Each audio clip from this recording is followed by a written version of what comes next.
अस्सलाम वालेकुम class 9। Today we will start exercise 1.2।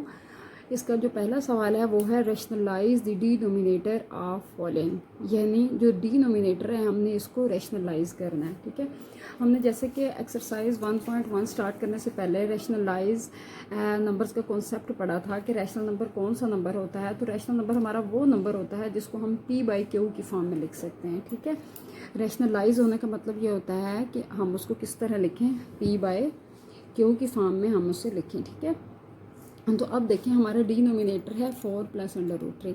हमने इस क्वेश्चन को एज इट इज़ यहाँ पर लिखा, दरमियान में मल्टीप्लाई का साइन डाला, और जो हमारे पास डिनोमिनेटर है हमने इसको 4 - √3 डिवाइडेड बाय 4 - √3। ठीक है, इसका साइन चेंज करके और p/q की फॉर्म में लिखा। अब देखें ये दोनों आपस में क्या हो रहे हैं, मल्टीप्लाई हो रहे हैं। तो 13 को हमने इस तरह लिखा और 4 - √3 को हमने ब्रैकेट में लिख दिया, डिवाइडेड बाय। अब देखें जब 4 के साथ मल्टीप्लाई होगा तो 4 का स्क्वायर हो जाएगा, प्लस माइनस से मल्टीप्लाई होगा तो प्लस माइनस माइनस होता है, और ये जब इससे मल्टीप्लाई होगा तो इसका क्या हो जाएगा, स्क्वायर आ जाएगा। ये हमारे पास एक फार्मूला भी है, देखें जब a + b और a - b होता है तो वो हमारे पास क्या बनता है, a² - b²। तो देखिए हमने इसी तरह लिखा, इसका स्क्वायर और ये b है और इसका स्क्वायर। ठीक है, अब देखें इस ऊपर वाली वैल्यू को हमने एज इट इज़ लिखा। 4 को जब 2 टाइम करेंगे यानी 4 4 जा तो ये हमारे पास 16 हो जाएगा, 2 इससे कट जाएगा और साथ में हमारा क्या बच जाएगा, सादा सिर्फ हमारे पास 3 बच जाएगा। ठीक है, 16 में से 3 हमने माइनस किया तो 13, ऊपर वाली वैल्यू एज इट इज़। अब ये 13 से कैंसिल हो जाएगा तो 4 - √3 हमारे पास आंसर बचेगा। ठीक है, अभी हमारे पास एक्सरसाइज जो 1.2 है ये उसका सेकंड क्वेश्चन है, √2 + √5 डिवाइडेड बाय √3। इसमें भी हमने सेम जो डिनोमिनेटर है उसको रैशनलाइज करना है। रैशनलाइज मीन p/q की फॉर्म में लिखना है।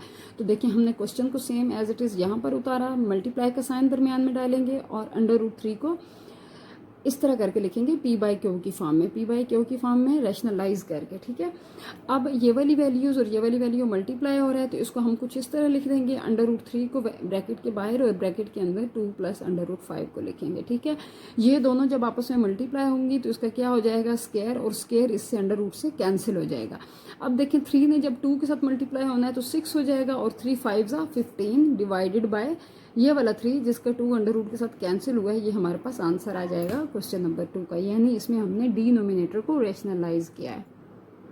अभी हम स्टार्ट करेंगे एक्सरसाइज 1.2 का क्वेश्चन नंबर 3, जिसमें √2 - 1 डिवाइडेड बाय √5 है। ठीक है, अब देखिए इस क्वेश्चन को हमने किस तरह से सॉल्व किया है कि सेम एज इट इज़ हमने क्वेश्चन लिखा, यहाँ पर भी हमने क्वेश्चन लिखा। इसका जो डिनोमिनेटर है इसको हमने p/q की फॉर्म में लिखा, क्योंकि सवाल में उसने कहा था आप इसको रैशनलाइज करें, और रैशनलाइज मीन क्या होता है, p/q की फॉर्म। अब ये इसके साथ मल्टीप्लाई हो रहा है तो इसको हम इस तरह लिखेंगे √5, और ये वाली सारी वैल्यू हम किस तरह लिखेंगे, ये देखें ब्रैकेट के अंदर। ये दोनों जब आपस में मल्टीप्लाई होंगे तो उसका स्क्वायर हो जाएगा, स्क्वायर √ के साथ कैंसिल हो जाएगा।